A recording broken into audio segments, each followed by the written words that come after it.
Ah, Christmas time. A time of family. A time of togetherness. A time of gifts. A time of joy. A time of killing terrorists.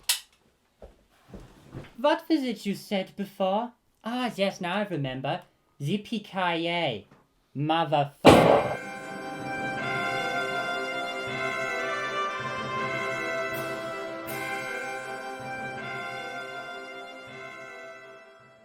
Hey guys, Green Films Official here. Today I'm going to be analyzing one of the greatest action films ever, Die Hard, along with my good friend Rafael The Film Nerd. Yo, what up? This is the first time being on someone else's channel. Yeah. So this film was directed by John McTiernan. And it stars Bruce Willis, Alan Rickman, Bonnie Bedelia, Reginald VelJohnson, and William Atherton, who was also that dickhead EPA agent from Ghostbusters. Yeah. Classic. Yeah, indeed. There is no such thing as a good movie without some kind of controversy. And the casting of Bruce Willis was pretty much like the 1980s version of when everyone heard that Chris Pratt would be voicing Mario. Basically, because Bruce Willis, he actually originally wasn't an action movie actor per se. Bruce Willis was originally in a romantic comedy sitcom called Moonlighting. Yeah. It was one of many different weird sitcoms that people in the 80s like to watch. Michael J. Fox from Back to the Future also started out in a sitcom. But basically, unlike with Michael J. Fox, and people loved him in Back to the Future because he was basically playing the same character, with Bruce Willis, he was in an action film, and back then you'd have a lot of great actors like Arnold Schwarzenegger, Sylvester Stallone, Harrison Ford. But when people heard Bruce Willis was in a movie directed by the same guy who directed Predator, they literally booed the trailer. However, when they didn't realize how good the movie was going to be. Yeah, exactly. So when the movie came out, they were just like, "Oh shit, we might have been wrong here." Yeah. Yeah, and this movie actually kind of kicks ass. Yeah, exactly. So much that they made 3 extra sequels. They made 4 extra actually, because there was Die Hard 2, Die Hard with a Vengeance, Die Hard 4.0, and then there's that one where you like to pretend doesn't exist. Yeah, that's right. It probably won't be too long before Disney makes some kind of a reboot that no one asked for. Oh, no, don't. Pinocchio, anyone? No, thank you. We're good. We're good. That Pinocchio movie, I haven't seen it, but it looks so bad. It literally makes me want Pinocchio to lie right in front of my face so the nose could just skewer through my eye and my suffering. Yeah. Oh, that's, thanks for putting that visual in my head, Try putting that into a movie, Disney. I don't think so. I don't think so. So, part of what makes this movie work so well is the character of John Mclean. He's just some cop from New York who's, going to meet his wife. Because, they have some 50-50 thing going on. Yeah. He's working in New York and she's working in, San Francisco. San Francisco, yeah. Why do I still have this gun? So, basically... No, it fits with the review, man. They're in San Francisco. He's trying to get used to his idea of what his wife working away from home.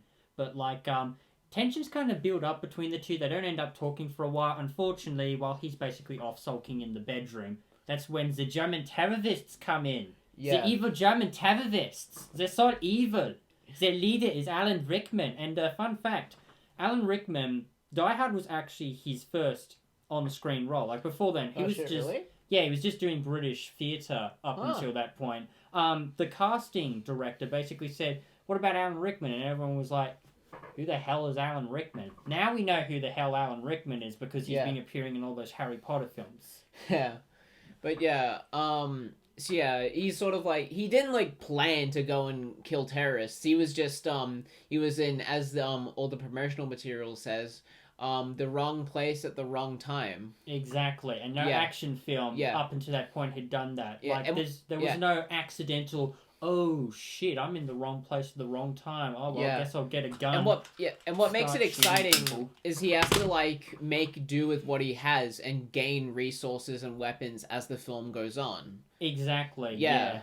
He's also kind of one of those lovable assholes in a way. Yeah, exactly, Bill Murray. Yeah, because he's kind of a dick, but at the same time you care about him. He's wisecracking, he's funny, he's charming, but he's also a complete dick. Exactly. Yeah.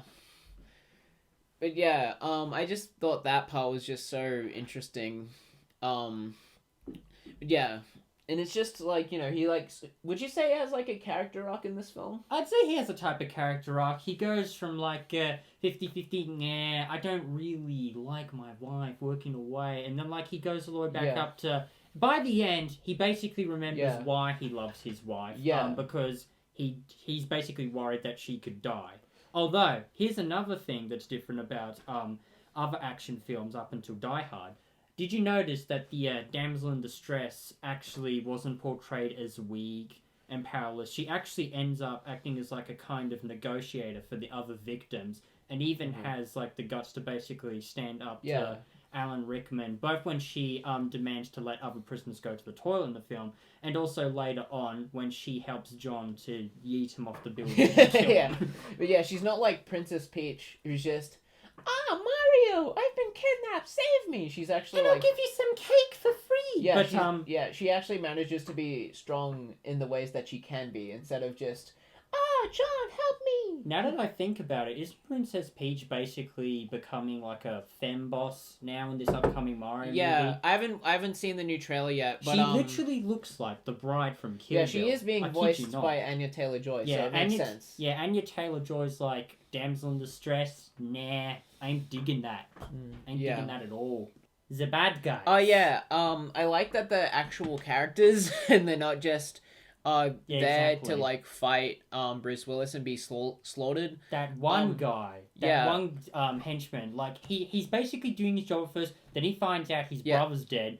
He gets like mad. He like spends the rest of the movie film trying to kill him. On this bloodlust quest to kill John McClane. Yeah, exactly. Generally in movies, henchmen are just portrayed as like stupid, incompetent. Yeah, no, this guy has like an actual character. Exactly. I mean, it's not like too deep, but it's enough to make it so that there's exciting tension between him and John. And unlike in literally every other action film you can think of, it's that henchman guy that ends up being the last one standing. Because Hans is dead, he's yeeted off the building, but the brother dude just shows up with a machine gun. We thought he was choked to death when John was strangling him with chains in the basement, but he just shows up about to kill him before the Twinkie cop guy then shoots him. So that's... That I have not seen a single action movie where that has been done. Yeah. Also, I like how even like the main bad guy, what's his name again? Hans. Hans. Yeah, I thought it was Hans. Even he has like a character. He has like a genuine reason to be mad at the company.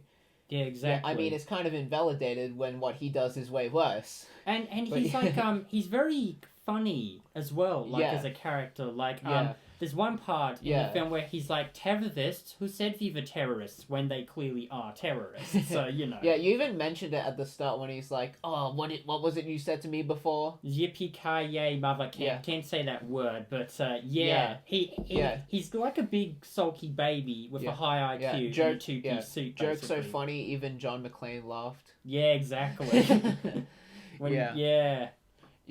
Imagine dying because a watch gets undone, dude. Yeah, exactly. Oh no!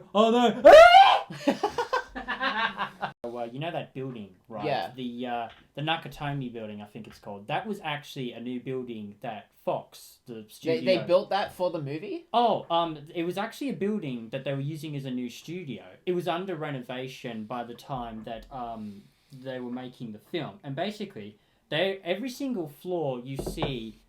were floors that the film crew were allowed to use. The other rooms had been reserved for officers, but basically the bottom few floors, the top few floors, the basement, and the roof, all of those, they were allowed to film there. Imagine, just working in the office here, gunfire noises. What the hell do we... Keep it down out there. No, you're just working and you hear gunshots, what the hell? Oh, don't worry, they're just filming that new movie, don't worry about it, dude. Get back to work. Why can't I be on the set of the film? Yeah, I'd rather be on the set of the film than typing out bills and stuff. I want to be a hostage. Yeah, that's super cool. I didn't know that. I'd prefer being a hostage than queuing in line at those stupid water bubble machines. Yeah. God, those are the worst. Yeah. I am not going to be prepared for office life. No, sir. Yeah. What else? Oh, yeah, the action. Oh, yeah, the action. The set pieces. The set pieces are beautiful. And, the building, with the helicopter scene, that was actually a styrofoam replica of the building. So Oh it was my like God. styrofoam, plastic, wood, stuff like that. Basically, this massive scale model with a drone, like a remote control drone helicopter, going over the top of it. So yeah, Oh, that's sick. yeah, that was pretty sick. What else was pretty sick? You know that famous fire hose scene where Bruce Willis. Yeah. There was no stunt double for that. Bruce Willis literally just offered to do that entire stunt himself. Yeah. The determination was That is determination. Yeah, he knew how to entertain an audience. Definitely. Yeah, exactly. And he had never done like action films before. He was strictly a comedy sitcom actor before this happened. So it makes you wonder how the heck he managed to do that. There was actually only one part, because I've watched this film hundreds of times, and there's one part where if you look extra closely, that scene where he's stepping on the broken glass, he's wearing like fake rubber feet, and if you look extra closely, you can see the fold around his ankle is coming loose. Oh, so yeah. Oh, no. Well, a lot of really great 80s films had some kind of like visual goofs which like they didn't edit out. Like in Ghostbusters, the Stay Puft Marshmallow Man, that scene where he's getting roasted alive, his entire tie is missing. Yeah. And like they didn't recognize it until after they got that guy in the suit to just light it on fire and like basically do this in front of the camera. But the suit was total.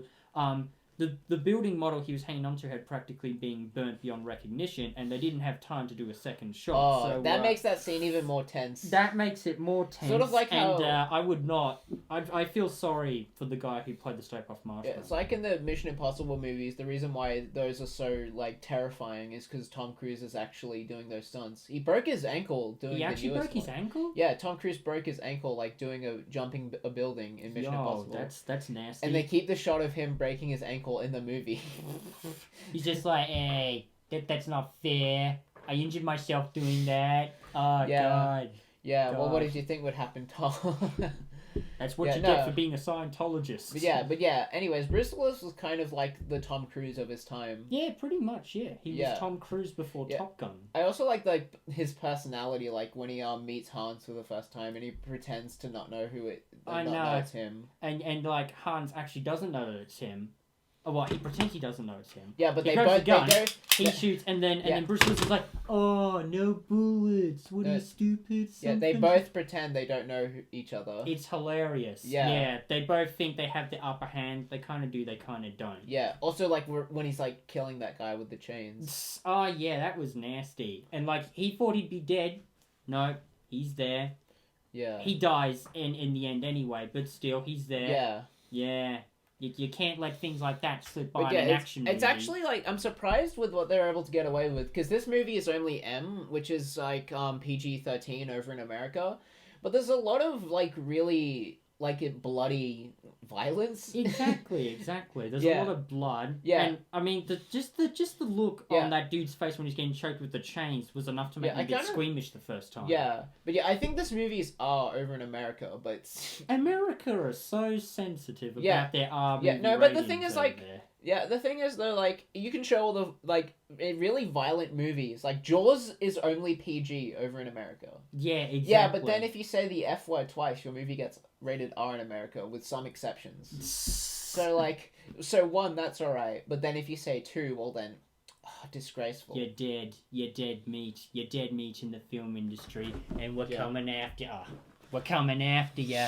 Yeah. I moved into the wrong side of the camera. Oh, God. No, it's fine. It's like using my iPad all over again. Talking of my iPad, like and subscribe. Otherwise I'm coming after you. Wait, you film your videos with an iPad? Yeah, I film my videos with an iPad. I have it in the same angle as the computer. I just stand in front of there.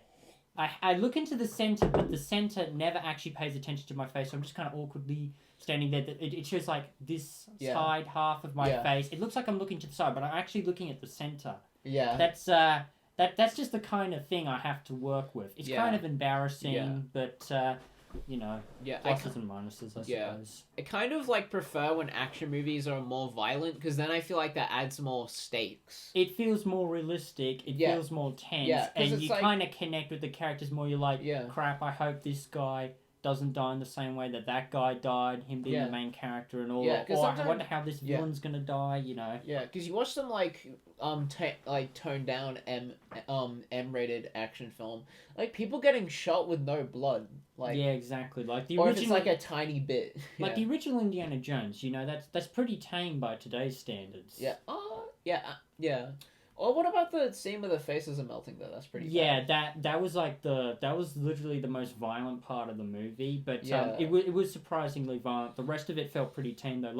Like when he's shooting like people in the desert, like they're the just dude- like, ugh, but there's no Yeah. blood or anything. Yeah. It just I think something like Star Wars has an excuse because they're more like lasers than actual like bullets. yeah, true. But other things, it's just weird. Like, I don't know, Taken 3, I guess. I haven't seen that movie, but I'm just gonna assume. Yeah, Like, assumption, where blood? Yeah, Where the blood? where is the blood? You've Yeah, you've it robbed just us feels of the so- blood. Yeah, it just feels so like weird that there's just nothing there. But basically, Die Hard's beautifully violent, but it's Yeah, also but funny. yeah, about but it it's as also well. like not too violent to the point where it's just like messed up as hell. I think the best thing about it is the end credits. Like, you know when like you've just watched something incredibly violent, you'd expect to hear like a dramatic music score or something. No, Yeah. you get "Let It Snow" playing over the top because you know wholesome family Christmas movie. Yeah, yeah. See, like now I have a machine gun. Ho ho ho. And it's literally, Christmas! and it literally doesn't snow until the very end of the movie as well. Yeah. Coincidence? I think not. The Christmas time can truly begin now that those terrorists are dealt with. Shit, you're all gonna die. I feel like we're forgetting about Al Powell, the Twinkie cop Oh guy. yeah.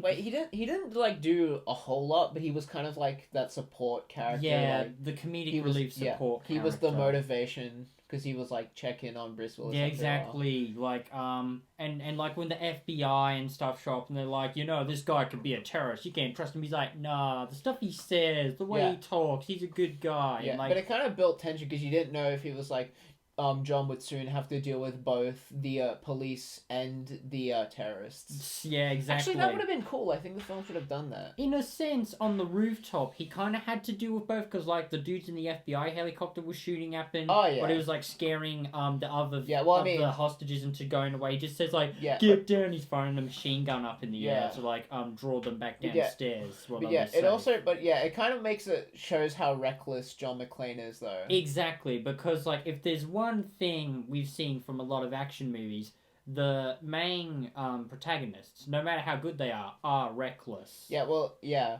but yeah, and it's like that was sort of unnecessary. He could have just said, "Go, get down." Yeah, exactly. But yeah, also he's like holding a machine gun in front of them. as well as it being an action movie, it's also kind of satirizing action movies. So like, I Yeah. guess they kind of wanted to go for like that unexpected recklessness cliche just Yeah. for that one particular scene. Yeah. It kind of makes it I- that much more Yeah, funny. I guess if you sort really of, think you know, about it's it. sort of like in the heat of the moment, you don't have much time to think Yeah, exactly. about things. You don't have time to do anything rational or like, smart. it's You just, like you just in- get out a gun. You know. It's like in horror movies, a lot of people say, "Oh, I wouldn't have done that." They say while they're not in any danger at all and have as much like time to like think about things. Yeah, exactly. Yeah, but and it's then sort of like like- when they leave their safe zone, they freaking Yeah, die. like there are exceptions where obviously you can say that was just stupid. Why would you do that? But other times it's like I understand. Like you're being chased Yeah. by a killer. You have to think quickly, and sometimes you don't always make the right decisions. Exactly. Generally, Yeah. when there's an adrenaline rush, your brain doesn't really Yeah. react Yeah, in and- the proper way that it should, and like Yeah, and you see some of that in Die Hard because Yeah, like some of the exactly. shit John does is kind of stupid. like, Yeah, exactly. unnecessary.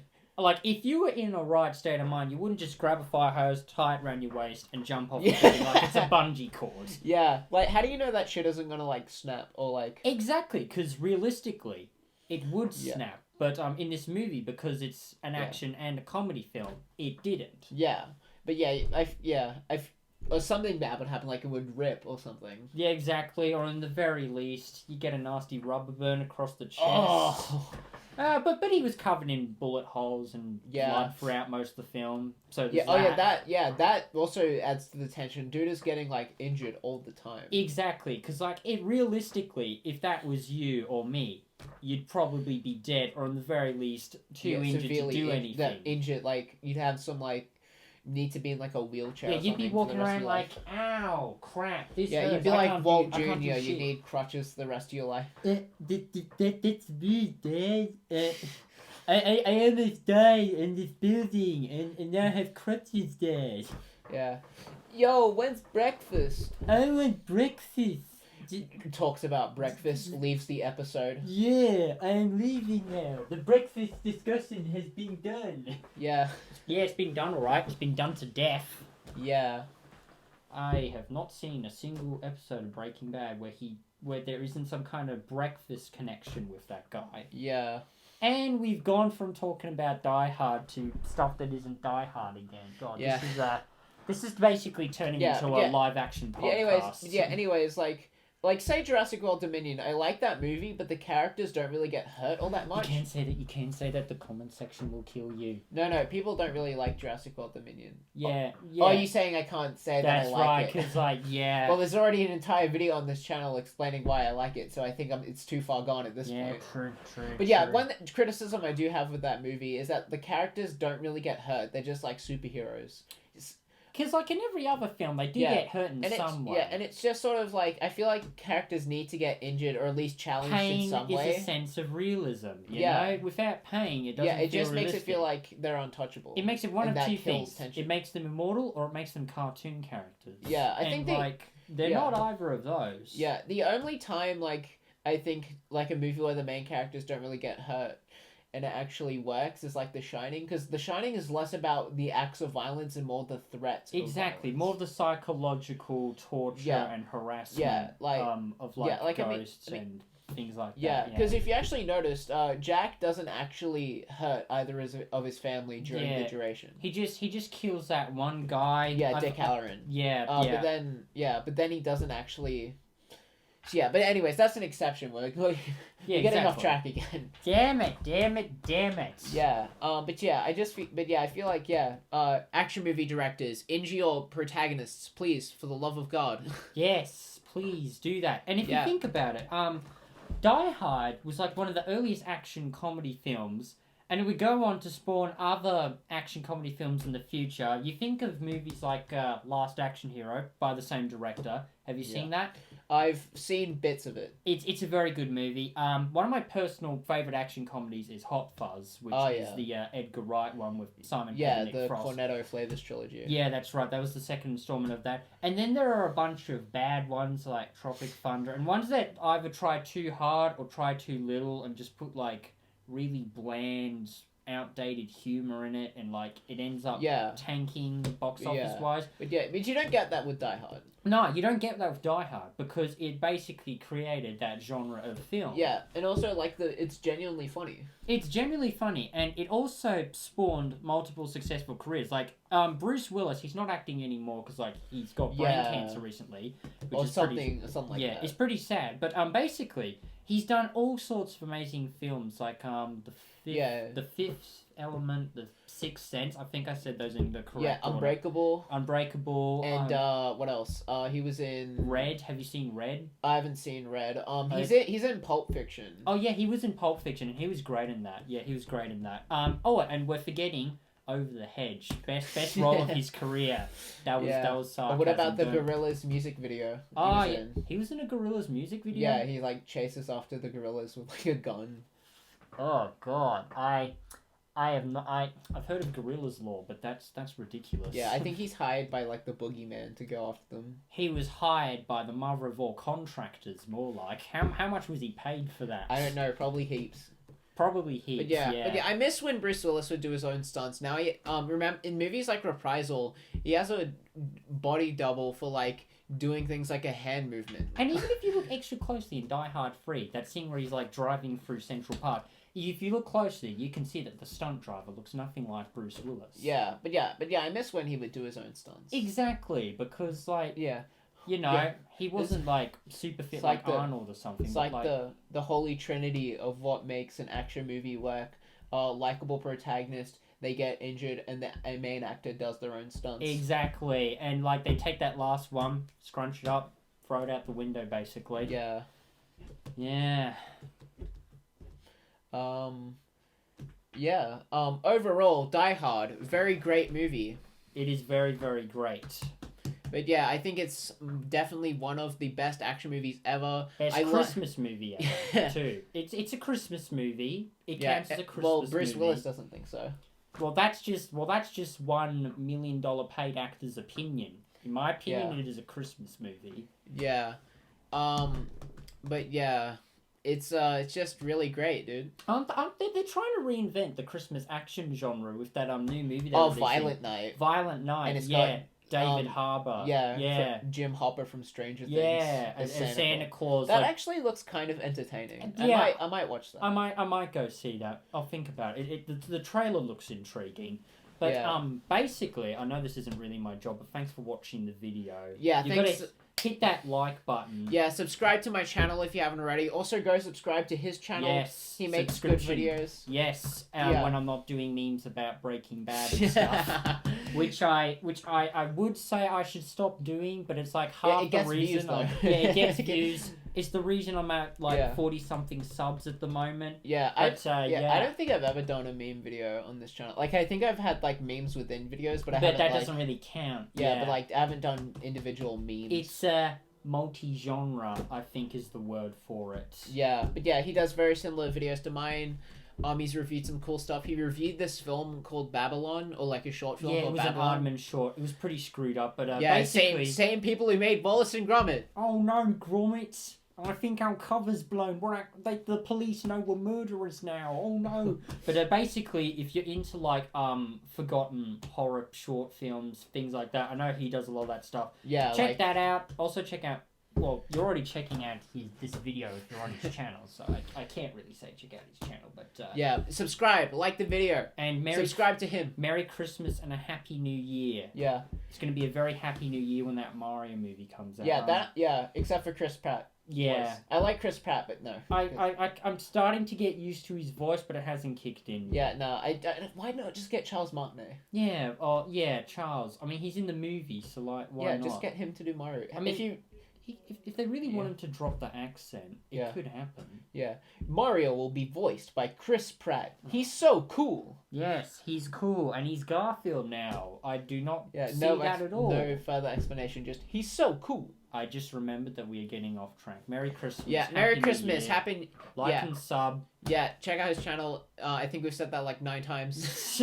And we'll see you next year. Yeah, see ya.